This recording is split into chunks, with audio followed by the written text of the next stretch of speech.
이제 24장 유럽 국가의 발전 중에서 이제 프랑스를 살펴보도록 할게요.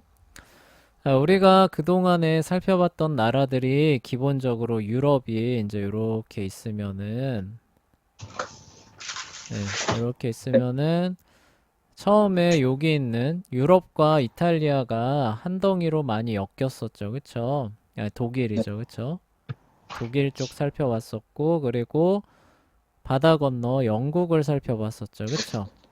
네, 그리고 유럽의 역사를 얘기를 할 때 이 독일이 잘 나갈 것 같으면은 그 반대편에 붙어서 열심히 독일을 견제했던 독일과 이제 이탈리아죠. 그쵸? 네. 신성 로마 제국을 견제했던 하나의 중요한 나라가 있었다라고 했는데 그게 바로 어디예요? 오늘 배울 프랑, 프랑스죠. 그쵸? 그래서 네. 유럽의 역사라고 하면은 기본적으로 영국, 프랑스, 독일 요 세 나라를 중심축으로 돌아갑니다. 아, 근데 네, 우리가 지금까지 독일하고 영국을 배웠죠. 그쵸? 네. 기억이 안 나면은 예, 녹화된 게 있으니까 언제든지 다시 들으시면 돼요. 예, 그래서 이제부터 프랑스를 함께 공부를 해볼 거예요. 그래서 프랑스의 역사를 우리가 알고 있어야 또 유럽의 역사를 또 잘 이해할 수 있죠.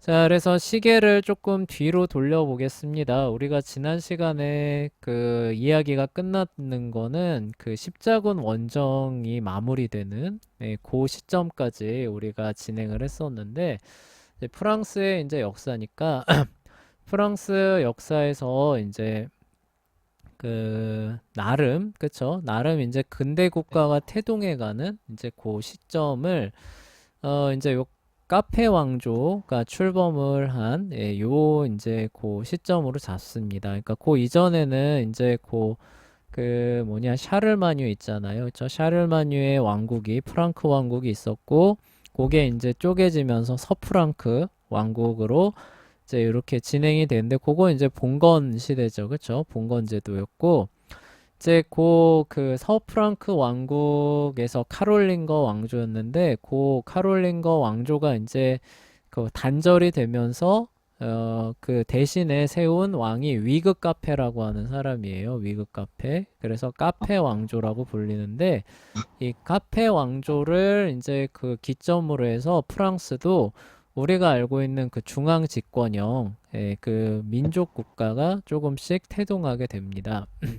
그래서 이제 그 카페 왕조 물론 초기에는 당연히 이제 중세 시대니까 봉건 형태로 출발하지만 점점 뒤로 갈수록 왕을 중심으로 하는 중앙 그 집권형 그런 국가로 변모를 하게 되고 그렇게 되면서 이제 그 프랑스 영역 안에 사는 사람들이 예전에는 나는 프랑스인이야라고 하는 민족 의식이 없었는데 나중에는 그쵸? 나중에는 이제 우리가 같은 프랑스인이다. 이제 요렇게 특히 이제 백년 전쟁이 마무리되면서 이제 그런 부분들이 이제 정착이 되게 됩니다.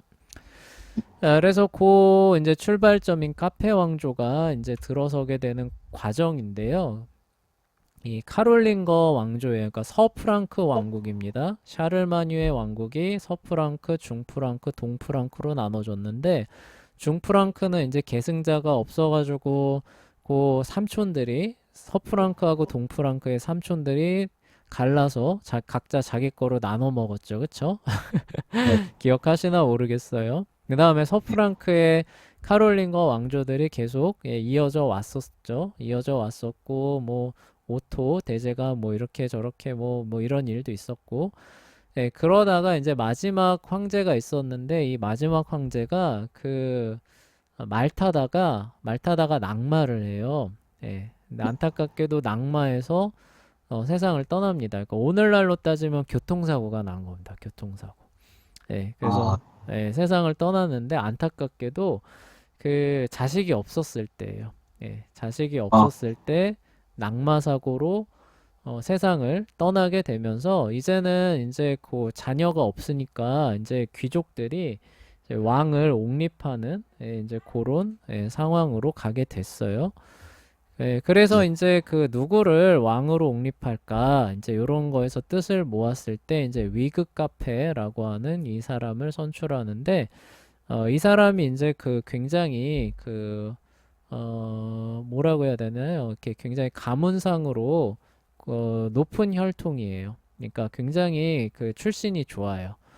예, 네. 출신은 좋은데 힘은 별로 없습니다. 아, 예, 네. 그러니까 이 왕삼기 딱 좋은 거죠. 그쵸? 네. 명분도 좋잖아요. 그쵸? 네. 명분도 좋은데 그렇다고 해서 막 영지가 막 이따만한 그 네. 진짜 막 엄청나게 영지가 많아가지고 그 아직은 봉건 시대니까 그런 어떤 제후들을 힘으로 막 다 누를 수 있는 그런 사람이 왕이 되면 부담스럽잖아요. 그쵸? 네. 그래서 독일도 그런 어떤 그 왕을 그 왕으로 세우고 이랬잖아요. 그런 것처럼 어 마침 혈통은 되게 좋아요. 그러니까 그 왕가하고 굉장히 가까운 사람입니다. 단절된 왕가하고 굉장히 가까운 사람이면서 명성도 있는데 실제 영지는 쥐꼬리만한. 네. 네. 그래서 영지 면적이 그 보니까 선생님이 찾아보니까 한 40제곱킬로미터 정도 되더라고요. 네. 이게 감이 잘 안 오시죠, 그쵸? 네. 서울 면적을 찾아보니까 600제곱킬로미터예요. 와, 진짜 작다. 이 40제곱킬로미터 보니까 선생님이 살고 있는 송파구가 한 33제곱미터 정도 됩니다. 그러니까 그냥 네, 왕이 네, 된다는 그러니까 그러니까 오늘날로 따지면은 구에서 가장 뛰어난 사람 누군가요? 구청장? 네. 그러니까 약간 이런 느낌인 거예요. 그렇죠? 실제 그 세력으로 보면은. 아, 근데 지방의 영주들의 영지는 이거보다 훨씬 넓은 거죠. 그렇죠? 예, 뭐 네. 아키텐 이런 지역 보면은 아마 한반도보다도 더 넓을 거예요. 예. 아키 뭐 정확히 모르겠어요. 아키텐, 앙주 이런 데 보면은 뭐 어마어마하잖아요. 그런데 이 왕이 된 위그 카페의 그 영지는 요 정도밖에 안 됐다고 해요. 예, 네. 그것도 이제 파리 주변에 오늘날의 프랑스 파리 주변인데 여기가 이제 그 세느강이죠. 세느강으로 이렇게 해가지고 물로 이렇게 조금 둘러싸여 있었다고 해요. 네. 예, 그래서 사실상 고립된 약간 섬 같은 느낌이 있었다고 합니다. 예, 그러니까 말 그대로 뭐예요. 너는 그냥 거기 틀어박혀서 그냥 저기 그 뭐라고 해야 왕, 되죠? 예, 명예.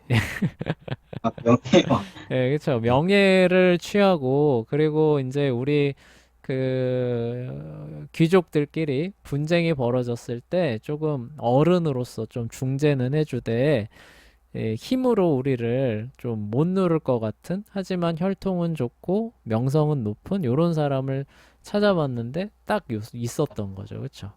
예, 네. 그래서 이제 요 사람을 이제 왕으로 이제 옹립을 하게 됩니다. 그리고 이제 이 위그 카페가 그래도 그 꽤나 머리가 좋았던 게 이때 이제 요렇게 하고 또 귀족들이 이제 왕가가 바뀌었으니까 이 위그 카페가 이제 그 세상을 떠나고 나서도 저기 그 다음에 그 독일처럼 모여서 그 다음 왕을 또 선출하자. 그러니까 이전처럼 아들이 자동으로 이어받는 게 아니라 계속 왕 하나 세상 떠나면은 그 다음에 또 귀족회의 열고 왕 옹립하고 또 떠나면 귀족회의에서 옹립하고 이런 식으로 가자라고 이제 어느 정도 그 의견을 모은 상태였는데 이 네. 위그 카페가 이제 그렇게 하면은 솔직히 이게 그 어떻게 이어갈 수가 없잖아요. 그쵸? 왕위를. 왕위라고는 하는데 왕위를 안정적으로 이어갈 수가 없잖아요. 그러니까 이제 네. 그거를 지키기 위해서 이런저런 핑계를 대면서 자기 아들을 공동 왕으로 세우는데 네. 성공을 해요.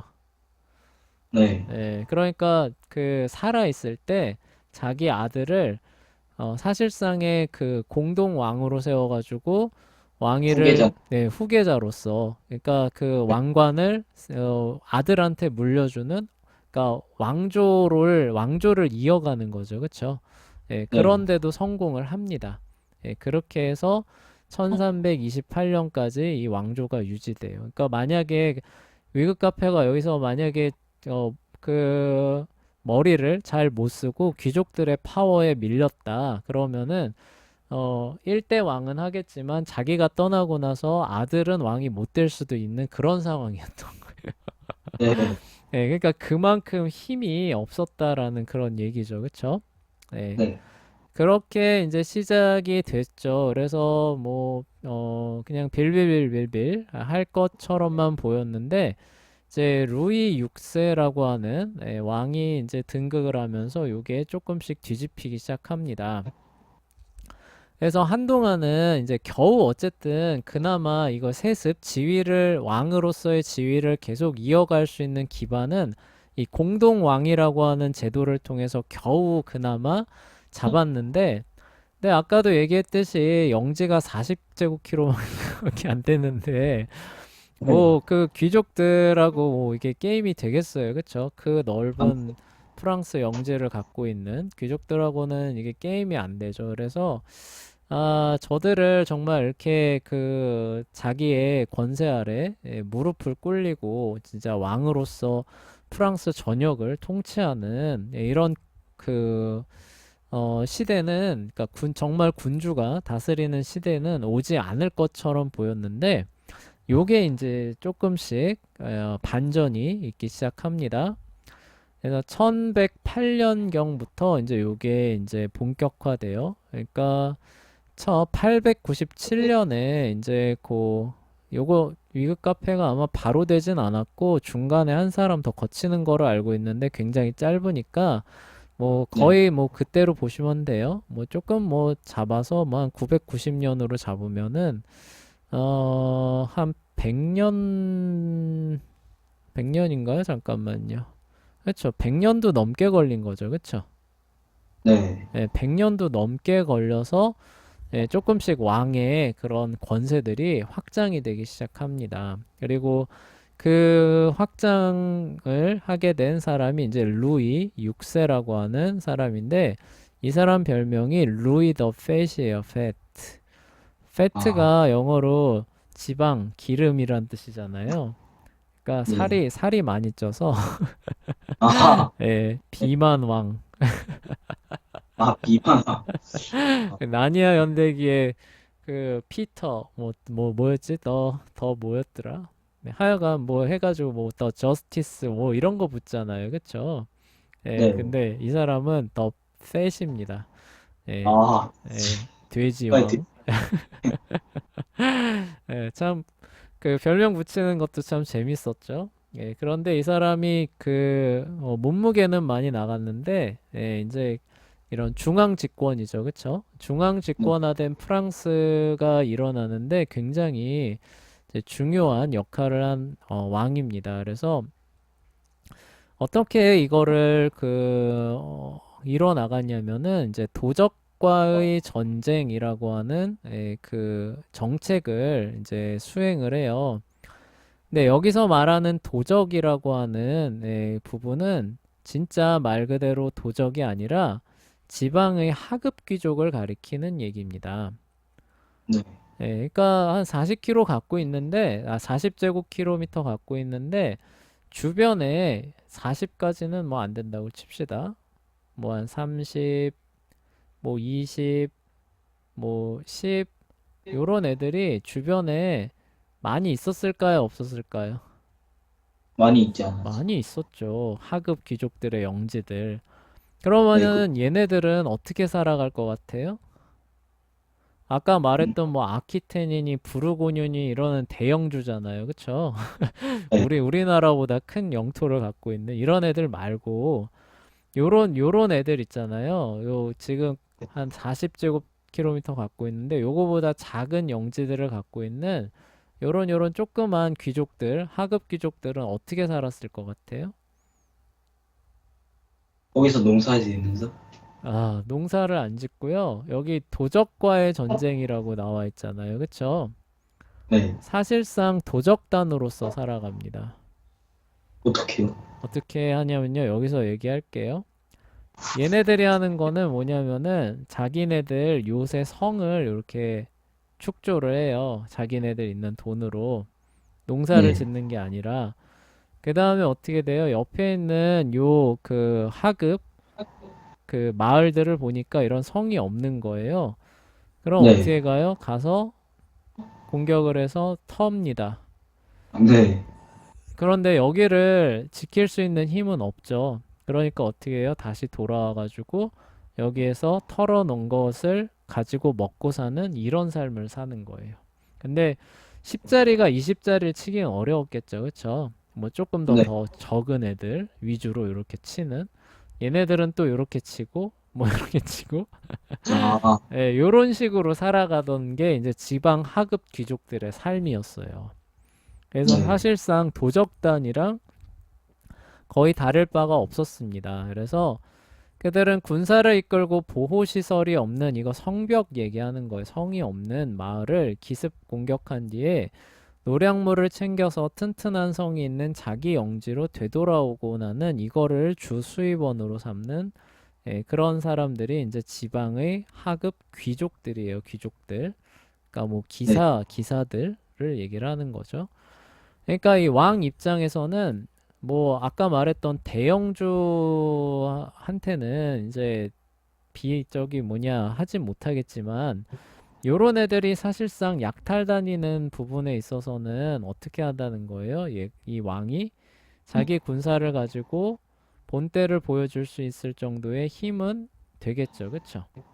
네. 얘네들이 하나로 연합해서 이 왕을 대적한다 할 수 있을까요? 없을까요? 못하겠죠. 못하죠. 그러니까 각계격파하기가 좋은 거죠. 그쵸? 네. 예, 그렇게 해서 여기를 때려 부수면서 왕이 어떻게 하는 거예요? 자기 영지를 조금 조금씩 늘려가는 거죠. 아, 예. 예, 그렇게 해서 왕이 조금씩 자기 힘을 길러가기 시작하는 겁니다. 네. 자, 그래서 이런 폐단을 바로잡기 위한 전쟁을 벌이고요. 네, 지방 귀족들의 성을 허물어 버려요. 아, 네, 그러면은 여기 30짜리 애가 열심히 도적질하고 그 뭐냐 여기를 성으로 보호하면서 겨우 먹고 살고 있었는데 이제 이 왕이 너희 도적질하지 마 하고 해가지고 쑥대밭을 만들어 나온 다음에 성을 다 헐어버립니다. 네. 그러면은 얘는 더 이상 그런 거 할 수 있나요, 없나요? 없죠. 없겠죠. 그러면은 이제 재현이가 말한 것처럼 농사 지내면서 살겠죠, 그쵸? 아, 네. 그리고 군사적인 부분에 있어서는 누구를 의지하게 되는 거예요? 왕을 의지하게 되는 거죠. 아, 네. 그러면 어떻게 돼요? 여기가 자연스럽게 왕의 소유지가. 패권 안으로 들어오게 되는 거죠. 그러니까 네. 왕은 이 지역들을 자기 세력으로 이렇게 하나씩 이런 식으로 늘려가게 되는 거예요. 예, 네. 그래서 왕이 다스리는 이제 면적들이 조금씩 늘어나게 됐던 겁니다. 자, 설령 그렇다고 한다 하더라도 처음부터 엄청난 땅을 갖고 있었던 대영주랑은 대결할 수 있었을까요, 없었을까요? 없었겠죠. 그래서 그 웃기는 말이 있는데 그 속담 중에 티끌모아 태산이라는 말이 있잖아요. 그쵸? 네, 네. 우스갯소리로 티끌은 모아도 티끌이다. 아, 네. 먼지를 아무리 모아봐라. 그게 어떻게 태산이 되냐. 그냥 먼지일 뿐이다. 이제 이런 그 우스갯소리가 있는데 이런 식으로 조그맣게 땅 따먹기를 해도 대형주들이 갖고 있는 그 엄청난 넓이에 네, 그런 세력까지 늘려가기에는 아무래도 이제 좀 무리가 없지. 있는 그런 상황입니다. 이제 그런 상황에서 이제 필리프 2세라고 하는 이제 사람이 나와요. 이 사람 우리 영국의 역사할 때 한번 나왔던 사람이거든요. 좀 기억나나요? 영국이었어요. 네, 영국 어, 역사할 때 한번 나왔던 사람이에요. 들어본 거 있는 것 같아요. 네, 하여튼 다 비슷한 인물이 엄청 많아가지고. 그렇죠. 네, 기억, 근데 여기 보시면은 이제 요 사람은 어, 별명이죠. 별명이 오거스터스로 붙어요. 오거스터스. 아우구스투스로부터요. 아, 프랑스 안에서. 그러니까 굉장히 그 존엄한 사람이다. 최고의 왕이다. 이렇게 하는데 영국의 입장에서는 굉장히 간교한 사람이. 아, 예. 네, 근데 왜 영국이랑 엮이느냐? 이제 프랑스 왕이 그런 식으로 해서 세력을 조금씩 늘려가고 있는데, 당시에 프랑스라고 하는 지역에서 큰 규모의 영지를 가장 많이 갖고 있는 그 신하가 누구였는 거예요? 영국 왕이었던 거예요. 아, 예, 영국 왕이 원래는 노르망디에 있었던 프랑스의 신하 제후였잖아요. 그쵸? 네, 그런데 그 노르망디에 있었던 그 제후가 영국으로 가가지고 노르만 왕조를 그 이룩하잖아요. 그쵸? 예, 네, 그 이후로 영국 왕은 뭐예요? 영국도 가지고 있지만 프랑스 지역의 영지도 넓게 갖고 있는, 그래서 프랑스 왕보다 훨씬 더 많은 영지를, 프랑스를 비롯한 대규모의 영지를 갖고 있는 이런 상황이 되는 거죠. 그러니까 네, 뭐 저기 이해하기 쉽게 예를 들면은 부하 직원이에요. 네, 어느 회사를 조그만 중소기업을 운영하고 있는데 부하 직원을 하나 뽑았는데 얘 그 재산이 저기 막 몇 조 막 이렇게 되는 아, 아, 예, 네, 이게 참 말이 안 되는 상황인데 그런 상황이 벌어진 거죠. 예, 그래서 네, 이제 필리프 2세가 그 역점 사업으로 추진한 게 뭐냐. 명색이 네, 내가 왕이고 쟤는 신하인데 쟤는 대영주로서 내가 가지고 있는 땅의 몇 배의 영지를 갖고 있잖아요. 그래서 네, 저거를 조금 어떻게든지 뺏어와야겠다. 이게 이제 필리프 2세의 그 목표 사업이 되는 거예요. 아, 네, 예, 그래서 정당하게 뺏어오는 게 아니라 그냥 힘 대 힘으로는 붙을 수 있는 거예요, 못 붙는 거예요?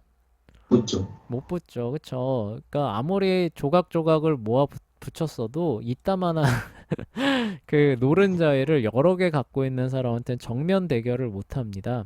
그래서 어떻게 하느냐, 이제 그 영국 안에서 이제 지금도 그 뭐냐, 유산 그 문제 벌어지면은 그 아들들끼리, 딸들끼리, 자식들끼리 막 피 터지게 싸우는 일 있잖아요. 그쵸? 네, 예, 그래서 필리프 2세가 요거를 활용을 합니다. 그래서 그 신하잖아요. 그쵸? 그 신하인데 그거를 이제 그러니까 영국 왕이긴 하지만 프랑스 왕의 신하입니다. 그래서 요거를 활용을 해가지고 야, 너 그 영지에 네가 부임을 하려면은 프랑스 왕이 궁극적으로 어쨌든 인정을 해줘야 되는데 그거를 활용을 해서 아들들끼리 그리고 아들이 자기 아버지하고 박 터지게 싸우게 하는. 아, 네, 네. 그리고 그렇게 싸우는 동안에 어떻게 하는 거예요? 힘이 이제 하나로 모아지지 않으니까 그동안에 이제 또 자기는 자기 영토를 늘려나가는 이제 이런 일을 하는 거죠. 그게 이제 아, 필리프 2세의 기본 역점 사업이 되는 거예요. 그래서 뭐냐, 영국 그 왕이 갖고 있는 프랑스 안의 영지를 최대한 많이 회수해서 왕의 그 세력권으로 편입한다. 이게 이제 필리프 2세의 그 주요 역점 사업 업적이 되는데 그걸 어떻게 하느냐? 영국 왕실의 자녀하고 형제들끼리 이간질을 해서 서로 싸움을 붙인다. 아, 네, 굉장히 좀 교묘하고, 예, 네, 다, 예, 해, 그래서 뭔가, 싸움을 붙여가지고 좋아하는 방법. 교활하죠. 근데 프랑스 왕이 다 그래요. 네, 요번만 그런 게 아니라 앞으로도 그럽니다. 그래서 싸움을 붙여서 어떻게든지 그것들을 찾아온다. 이제 이런 겁니다. 그래서 네, 우리 십자군 원정도 우리 앞에서 봤을 때 그 3차 십자군 원정에서 그 독일 그 황제가 출정하고 그 유명한 사자시막 리처드 출정했던 거 기억나죠? 그쵸?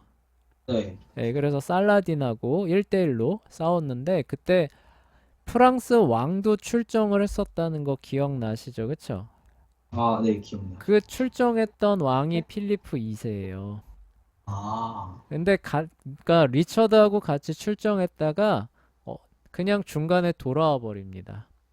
예, 그거 기억나요. 네, 중간에 돌아와 버리고 어떻게 하는 거예요? 그 동생이었던 존을 꼬드겨서 야, 네 형 저기 나가 있어서 못한다. 이제는 네가 왕해라. 예, 예, 그거, 그래서 예, 그래서 그 반란이 일어나게 한 다음에 그 분산된 틈을 타서 조금씩 늘려가는 그런 일을 했던 사람이 요 필리프 2세예요. 아, 예, 기억, 그랬다가 교활하죠. 그랬다가 이제 리처드가 어떻게 해요? 살라딘하고 협정 맺고 돌아와가지고 존을 용서한 다음에 이제 뺏긴 땅 열심히 되찾는 일을 하다가 화살 맞아 죽는 게 사자시망 리처드잖아요. 그쵸? 네. 예, 그래서 요게 이제 그 등장했던 사람이 바로 요 사람입니다. 예, 그래서 네. 존을 이용해서 막 늘려가다가 리처드가 복귀하고 나서 다시 또 잃다가 리처드가 세상을 떠나고 나서 존이 다시 그 등극을 하고 나서 다시 또 막 수복해가는 그 일을 평생 동안 했던 사람이에요. 그래서 최대 관심사는 영국 왕이 다스리고 있는 프랑스 영지를 왕이 회수한다. 이게 이제 역점 사업이에요. 그래서 헨리 2세, 헨리 2세 때 우리 그 사법 개혁했었던 바로 그 왕입니다. 그리고 그 술친구 그 임명했더니 오히려 교황 편 들어가지고 기억나시죠? 그쵸? 아, 저 네. 자식, 예, 아, 예, 그, 그 왕이에요, 그 왕. 예. 아, 네. 그 왕이 다스릴 때 이제 그 반란을 필리프 2세가 부추긴 거예요. 부추겨가지고 이제 마지막에 리처드가 헨리 2세를 꺾고 왕위에 등극하는데 그 배후에 있었던 사람이 필리프 2세입니다. 그리고 리처드가 이제 십자군 원정 나갔을 때 존이 반란을 일으켜가지고 왕위를 빼앗잖아요. 그 배후에 있던 사람이 또 이 사람이. 아, 예.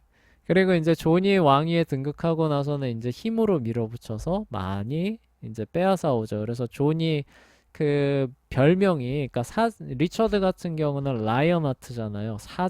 사자의 심장을 갖고 있는 리처드다. 이렇게 하는데 존 같은 경우는 별명이 렉랜드입니다. 렉랜드.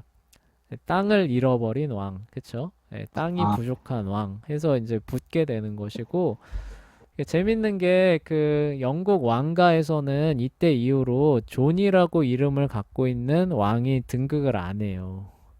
아, 예, 네, 그래서 원래 같은 이름을 갖고 있는 왕이 등극하면은 1세, 2세 이렇게 되잖아요. 그쵸? 네, 예, 그래서 영국 왕실의 리처드 1세가 사자시망을 얘기하는 거고 리처드 2세도 있고 리처드 3세도 있거든요. 네. 그런데 존은 2세가 없어요. 뭔가 슬픈, 예. 마치 우리나라로 치면은 우리나라 왕으로 치면은 꼭 뭐 가장 최악의 그 조선 그 임금을 연산군으로 치잖아요. 그쵸? 네, 그렇죠. 예, 약간 그런 느낌. 그래서 예, 존이라고 하는 이름이 없습니다. 재밌게도. 네. 아, 예, 하여간 그러니까 그런데 그 배후에 서서 그를 상대로 어떻게든 영토를 늘려갔던 그 교활한, 교묘한 네, 예, 그 사람이 바로 필리프 2세인데, 근데 이게 이제 아까 말했듯이 근데 역사적으로 봤을 때는 중요한 의의를 갖는다는 거예요. 이전에는 프랑스라고 하는 영토에 그냥 다 따로 쪼개져서 살면서 우리가 같은 프랑스인이다라고 하는 의식이 별로 없었어요. 예. 네, 설령 그렇다고 해도 나는 영국 왕을 섬기는 왕의 영지에서 영국 왕을 섬기는 사람이고 저기는 프랑스 왕을 섬기는 사람이니까 너는 너고 나는 나지 그냥 이랬는데 근데 네, 이제 프랑스 왕이 자기 영토와 영지를 늘려가면서 우리가 프랑스라고 부르는 땅이 프랑스 왕을 중심으로 하는 하나의 나라다, 하나의 민족이다라고 하는 그런 어떤 의식이 싹 트는 쪽으로 이후 역사가 흘러가거든요. 예, 네, 그런데 그러한 역사를 쭉 추적을 해보니까 이게 언제부터 시작됐나라고 보니까 아까 말했던 루이 6세부터 그래서 주변에 조그만 땅 따먹기 해가지고 이제 대영주한테 비빌 만한 틈을 네, 마련한 루이 6세부터 시작이 돼서 결정적인 계기가 필리프 2세였다는 거죠. 네, 어떻게 해요? 영국 왕실의 불화를 일으켜 네, 그 빈틈을 타고 그 영지를 최대한 많이 회수해 온다라고 하는 것에 성공했던 왕이 되는데 그게 어쨌든 오늘날의 프랑스라고 하는 그 네, 나라가 태동하는데 중요한 기초가 됐다. 이제 이렇게 평가를 받는 거죠. 네. 그래서 헨리 2세가 다스릴 때는 별로 달성을 못 합니다. 하지만 이제 아들들 때 가서 리처드 때는 별로 성공을 못 해요. 근데 그 동생인 존 때, 그쵸? 결정적으로 성공을 합니다. 그래서 결국에 영국 왕이 다스리던 프랑스 영지의 절반이나 찾아오는 데 성공을 합니다. 어마어마한 거죠. 진짜 많이 죠. 그러니까 이 당시 지도를 그려보면은 프랑스가 대충 이렇게 대충 이렇게 생겼잖아요. 그쵸? 네, 네, 요 처음에 이제 파리 원래 주변에 요만한 땅이었잖아요. 그쵸? 근데 요거를 네, 조금 조금씩 늘려서 한 요만큼 정도는 만들어 놨어요. 근데 네. 문제는 뭐냐? 영국 그 왕이 다스리고 있는 땅은 이만큼이었다는 거예요. 아, 훨씬만. 예, 그러니까 프랑스의 절반도 넘게 이렇게 되는 건데 이거를 어떻게 해가지고 한 이만큼 정도? 정확히 이게 세로일 수도 정확히는 모르겠는데 한 절반 정도는 이제 네, 가져온 거죠. 그러니까 이 크기를 봐봐요. 이제는 프랑스 지역을 그래도 상당히 많이 차지하게 되잖아요. 그쵸? 네, 네, 그래서 이제 진짜 그 지역 전체가 하나의 의식을 갖게 하는 그런 그 기반을 요렇게 큰 전기를 마련한 거죠. 그쵸? 네, 영국 왕한테서 땅 뺏어와가지고 자, 네. 필리프 2세가 왕권을 강화하는 데 사용한 방식은 또 이게 중요해요. 봉건 귀족보다는 중산층 재력가들을 고위직에 임명하는 거예요. 그러니까 봉건 제도를 이제 이런 식으로 해서 이탈하게 되는 거죠. 또한 그는 사람들이 지역의 봉건 제후가 아닌 왕에게 충성하게 하려고 대법원을 설립해요. 약간 헨리 2세 느낌도 살짝 나죠. 그쵸? 네. 헨리 2세도 왕의 법정을 설립을 해서 거기서 이제 그 뭐냐 그 제대로 판결을 해주니까 거기로 사람이 다 모여가지고 관습법이 그 형성이 되잖아요. 그쵸? 그리고 네. 그걸 이제 헨리 2세의 가장 큰 업적으로 얘기를 하게 되는데 하여간 이렇게 대법원을 설립을 해서 이제 왕한테로 가져와라 억울한 사건들 내가 해결해 주겠다 이렇게 해서 이제 그 지역 영주들을 중심으로 뭉쳐 있었던 그런 공동체 의식이 왕을 중심으로 하는 국가 차원으로 전이되는데 그 한 계기들을 마련을 하게 되는 거죠. 네. 다음에 재무부라는 것을 두어서 경제와 관련된 조언을 받게 되는 겁니다. 그러다 보니까 이제 프랑스 안에서는 오거스터스, 존엄한 자, 아우구스투스 로마 제국을 연 사람이잖아요. 그쵸? 네. 그러니까 근대 프랑스라고 하는 그 초석을 마련한 그런 인물로 프랑스에서는 높은 그 평가를 받지만 참 영국 입장에서는 가장 영국하고 프랑스 사이가 안 좋은 건 아시죠? 예, 예, 영국 입장에서는 가장 참 악감정이 실린 그런 네. 그런 네. 네, 네. 그, 그런 왕 중에 하나가 되겠죠, 그쵸? 네. 네.